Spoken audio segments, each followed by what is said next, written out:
আজ একটা গল্প বলি শুনুন। প্রিন্সেস ডায়নার হাজব্যান্ড প্রিন্স চার্লস যেদিন তার পরকীয়ার কথা স্বীকার করেন ডায়নার কাছে, ডায়না সেদিন এই কথাটা শোনার পর ব্ল্যাক একটা গাউন পরে লন্ডনের একটা প্রোগ্রামে যায়। সেই ব্ল্যাক গাউনটা রিভেঞ্জ ড্রেস নামে পরিচিত। ডায়না সেদিন তার পার্সোনাল মেকআপ আর্টিস্টকে বলেছিলেন, আমাকে আজকে সবচেয়ে সুন্দর লাগতে হবে, যেন আমাকে দেখেই দুনিয়ার মানুষ বুঝতে পারে আমাকে আমার হাজব্যান্ড পছন্দ করেনি। এই জন্য আমি দায়ী নই, আমি সব থেকে বেস্ট। এই জন্য সে নিজেই দায়ী, কারণ সে আমার মতো সব থেকে সুন্দর মেয়েকে ছেড়ে অন্য কোনো মেয়ের কাছে চলে গিয়েছে। এবং সেই পার্টিতে ডায়নার রূপের ঝলকে আসলেই চারপাশটা আলোকিত হয়ে গিয়েছিল।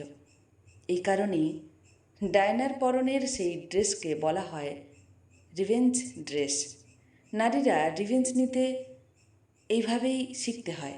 নিজেকে বেস্ট বানিয়ে কান্নাকাটি করে কোনো লাভ নেই, ক্ষতি ছাড়া কোনো লাভ এতে হয় না।